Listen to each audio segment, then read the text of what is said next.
सबसे पहले आपसे ही शुरुआत करते हुए रामनिक मान जी, रास्ता कैसे निकलेगा? सरकार की ओर से यह कहा जा रहा है कि बातचीत के जरिए हम समाधान की दिशा में आगे बढ़ें और किसी की भी राजनीति की कठपुतली नहीं बन जाएं। सरकार बातचीत को तैयार है, समाधान की दिशा में हम आगे बढ़ेंगे। तो फिर कल रेल रोको अभियान क्यों, रामनिक मान जी? चित्रा जी, हर एक समस्या का समाधान जो है वार्तालाप में होता है, टेबल टॉक में होता है, डिस्कशन में होता है।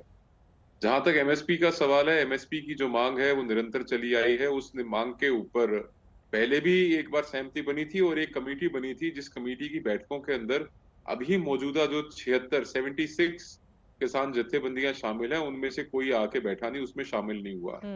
और उससे पहले जो 580 जत्थेबंदियां थी, जो किसान आंदोलन पहला जो चला था, उसमें जो लोग शुमार थे, वो भी उसमें आके शामिल नहीं हुए। तो बातचीत से ही हल होगा। और जहां तक ये आंदोलन को दिल्ली के बॉर्डरों पे ले जाना और दोबारा दिल्ली में ले जाने की बात है, तो एक चीज और स्पष्ट और वाजे कर दी जानी चाहिए कि जब किसान जत्थेबंदियों के साथ बातचीत करने के लिए सरकार के नुमाइंदे दिल्ली आ गए थे, तो आप दिल्ली में चंडीगढ़ आ गए थे, तो आप चंडीगढ़ में बैठ के बात कीजिए।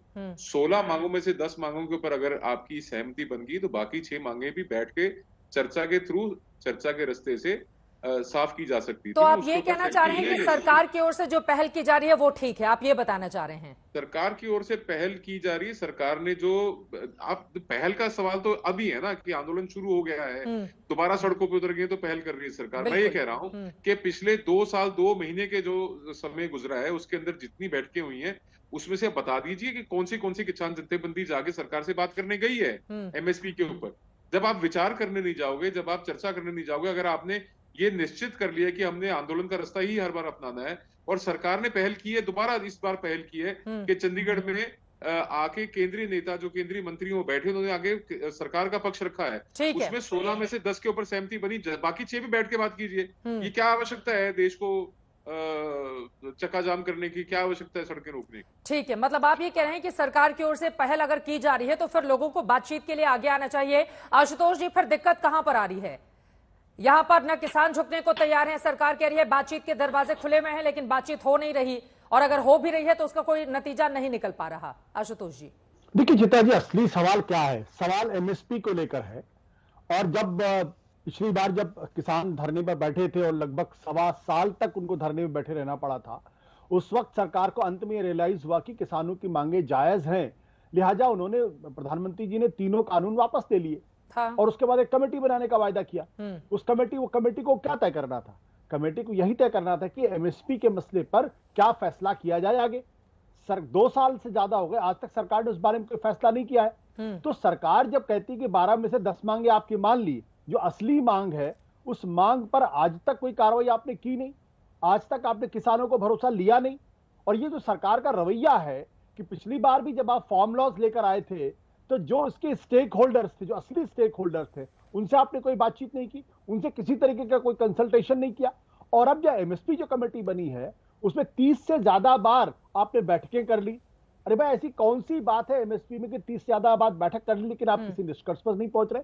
तो सरकारों का गुस्सा लाजमी है। दूसरी बात क्या है कि अगर मान लीजिए सरकार को लगता है कि किसानों की मांगे जायज नहीं है, तो ये कौन सा तरीका है कि किसानों के साथ आप उस तरीके का व्यवहार करें जैसे कि कोई शत्रु देश की सेना हो, उनके रास्ते में आप कांटे बिछो दे, आप ड्रोनों से उनकी निगरानी कर रहे हैं, आप उनके ऊपर टीयर गैस सेल्स कर रहे हैं, आप उनको दिल्ली में एक जगह दे दीजिए और उनके नेताओं से रिक्वेस्ट कर लीजिए, अगर जरा भी अराजकता फैली तो हम आपको बैठने नहीं देंगे।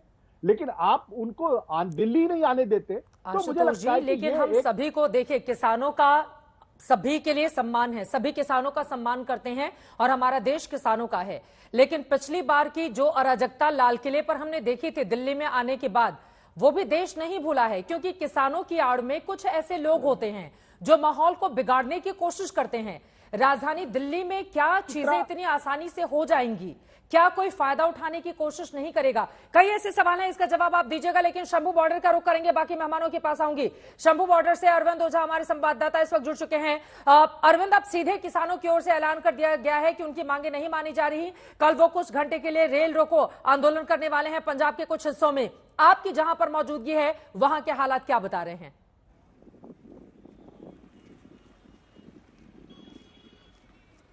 नहीं, देखिए इस वक्त मैं शंभू बॉर्डर पर मौजूद हूँ चित्रा, और कुछ देर पहले की हमने जो तस्वीरें भेजी हैं, लगातार जो हरियाणा पुलिस है और अर्धसैनिक बल जो उस पुलिया पर मौजूद हैं जो हरियाणा और पंजाब को जोड़ती है, वहां पर लगातार आंसू गैस के गोले छोड़े जा रहे थे। रुक रुक कर आंसू गैस के गोले छोड़े जा रहे हैं। तब जब किसान, जहां इस वक्त मैं मौजूद हूँ, अनिल जायसवाल को कहूंगा ये तस्वीरें दिखाएं, यहाँ पर ट्रैक्टर ट्रॉली के साथ मौजूद है और तकरीबन 2.5 किलोमीटर दूर तक इसी तरह से किसान पटे पड़े हैं। और जैसे ही शंभू बॉर्डर से मूवमेंट होती है किसानों की, तुरंत वहां से जो आंसू गैस के गोले हैं वो छोड़े जाने लगते हैं। अब जो ये किसान प्रदर्शनकारी हैं, ये अड़े हुए हैं कि हर हाल में हरियाणा क्रॉस करते हुए दिल्ली जाएंगे, वहां पर अपनी मांगों को रखेंगे।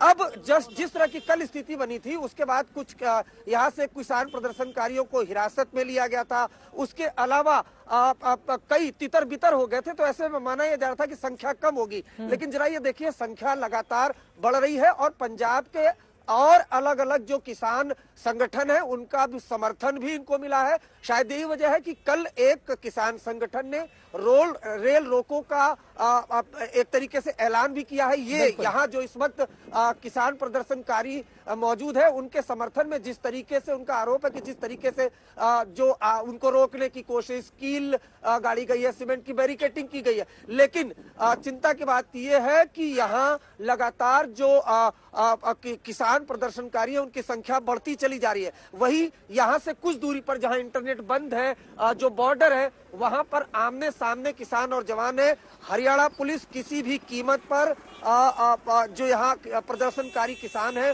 उनको हरियाणा की बॉर्डर में घुसने की इजाजत नहीं दे रही है। और शायद ही वजह है कि डिस्बर्स करने के लिए लगातार टीयर गैस की सेलिंग वहां पर हो रही है। तस्वीर जरा अनिल जायसवाल आपको एक बार फिर और दिखाएं कि किस तरीके से जो पूरी तैयारी है उसके साथ जो ये तमाम किसान हैं वो निकले। सुबह जो हमारी बातचीत हुई उसके मुताबिक तकरीबन 6 महीने से 1 साल का ये राशन है। वही इंटेलिजेंस एजेंसी जो है वो दावा करी है कि हरियाणा और दिल्ली में अगर ये घुस गए तो कानून व्यवस्था खराब हो सकती है। लेकिन सबके बीच ये तस्वीर शंभू बॉर्डर की है, लगातार संख्या बढ़ती चली जा रही है। ये फ्लाईओवर पूरा 1.5 किलोमीटर के स्ट्रेच का है और पूरा ये जो फ्लाईओवर है ट्रैक्टर ट्रॉली से पटा पड़ा है।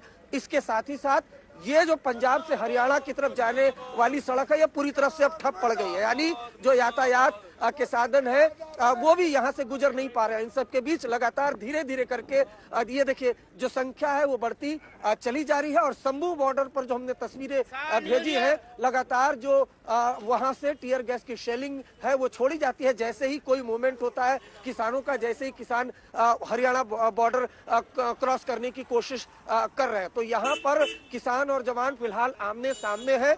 और स्थिति यह है कि लगातार यहाँ पर जो किसानों की संख्या है वो बढ़ती चली जा रही है। ठीक है, मैं फौरन अरविंद लौट रही हूँ। ये महत्वपूर्ण जानकारी आपको आपके ओर से दी गई। वहां पर आप देखिए तादाद लगातार बढ़ती हुई चली जा रही है। इन सब के बीच एक बड़ी खबर आ रही है, आपको बता दें किसान बिल्कुल भी मानने को तैयार नहीं है। सरकार किसानों से बातचीत के लिए तैयार है तो किसान मान नहीं रहे। पंजाब हरियाणा के खनौरी बॉर्डर पर तनाव बढ़ गया है। पुलिस ने प्रदर्शनकारियों पर आंसू गैस के गोले दागे हैं। प्रदर्शनकारियों पर आंसू गैस के गोले दागे गए हैं। पुलिस की बैरिकेडिंग से वो आगे बढ़ने की कोशिश कर रहे थे, जिसके बाद उनको रोकने के लिए पुलिस की कार्रवाई में कुछ किसान घायल। फिर और देखिए जैसे अचानक हम यहाँ पर पहुंचे हैं खनौरी बॉर्डर पे, देखिए फिर से एक बार आंसू गैस के गोले छोड़े जा रहे हैं। और यहाँ पर ये देखिए आंसू गैस के कई सारे और ये देखिए फिर एक गिरा जहां हम खड़े हैं बिल्कुल यहीं पर एक आंसू गैस का गोला गिरा है। और उसको न्यूट्रलाइज कैसे किया जाता है, जैसे फेंके जाते हैं, किसानों ने पानी के टैंकर रखे हैं और तुरंत जैसे ही गोला गिरे देखिए धाए धाए पर आवाज जो आप सुन पा रहे हैं, ये दरअसल आंसू गैस के गोले हैं। हवा की रफ्तार कई बार मेहरबान हो जाती है वरना जलन हो, और तुरंत पानी के जो ये आप देख रहे हैं टैंकर लगाए गए हैं, इससे उन पर छिड़काव कर देते हैं ताकि जो उसका असर कम किया जा सके। लेकिन उसके बावजूद आंसू गैस के गोले हैं कई सारे, हमें वो लेकर के आ जाए और लगभग दिन भर होता है। ठीक आप समझिए धुएं के गुबार के पीछे हरियाणा की वो सीमा है जहां पर हरियाणा पुलिस, अर्धसैनिक बल, रैपिड एक्शन फोर्स खड़ी हैं, किसानों को आगे जाने से रोक रही हैं। एक बार ये सीमा टूट गई तो संभवतः इन्हें आगे रोकना मुश्किल होगा। और इसीलिए देखिए आंखों की आगे कुछ भी बोलना देखना बहुत मुश्किल होगा। इससे आप अंदाजा लगा सकते हैं। यहाँ पर देखिए कई सारे किसानों को चोटें आई हैं, खून के निशान हैं, और जैसे आप आगे बढ़ते हैं कुछ भी देख पाना बहुत मुश्किल है। अब ये इतने सारे जो किसान है, हालांकि इन्होंने अपनी रणनीति अपनाई, जैसे गोले आते हैं उसको बोरे से ढक देते हैं या उस पर पानी डाल देते हैं। आशुतोष मिश्रा हमारे संवाददाता की ये रिपोर्ट आप देख रहे थे। आपको बता दें लगातार आंसू गैस के गोले वहां पर छोड़े जा रहे हैं ताकि तितर बितर किया जा सके, लेकिन किसान भी मानने को तैयार नहीं है। अब सीधे संजीव झा जी आपके पास आते हुए, चूंकि हरियाणा और पंजाब सरकार के बीच एक अलग ही जंग छिड़ गई है। जंग इस बात को लेकर कि उधर से आंसू गैस के गोले दागे जा रहे हैं तो पंजाब सरकार की ओर से इस पर ऑब्जेक्शन किया जा रहा है, लेकिन सरकारें आपस में मिल बैठकर किसानों के हित के लिए समाधान क्यों नहीं निकाल लेती हैं? अब किसानों के कंधे पर बंदूक रखकर आम आदमी पार्टी हो, बीजेपी हो, कांग्रेस हो या कोई दूसरी पार्टी हो, वो अपने हित को साधने की कोशिश क्यों कर रही है? संजीव झा जी। देखिए चित्रा जी, जब ये केंद्र सरकार ने एमएस स्वामीनाथन जी को और चौधरी चरण सिंह जी को जब भारत रत्न दिया तो किसानों की उम्मीदें बढ़ी कि इन दोनों ने जो किसानों की लड़ाई लड़ी, जो संविधान आयोग की रिपोर्ट थी, अब उसको इम्प्लीमेंट किया जाएगा। लेकिन आज जो हालात किसानों की जा रही है, किसान तो अपनी जायज मांग पे रहा हुआ है ना। 2 साल पहले इसी मांग के साथ किसान घर वापस गया था। इन्होंने कहा था कि हम एमएसपी कानून बनाएंगे, अब कानूनी गारंटी देंगे, लेकिन 2 साल हो गए, कई तरह के कानून बने। इलेक्शन कमीशन पर कब्जा करने का तो कानून बन गया, लेकिन किसान जिस मांग को लेकर 1 साल तक बैठा रहा, वो किसान की उस मांगों पर कानून नहीं बढ़ा, तो किसान करे तो क्या करे?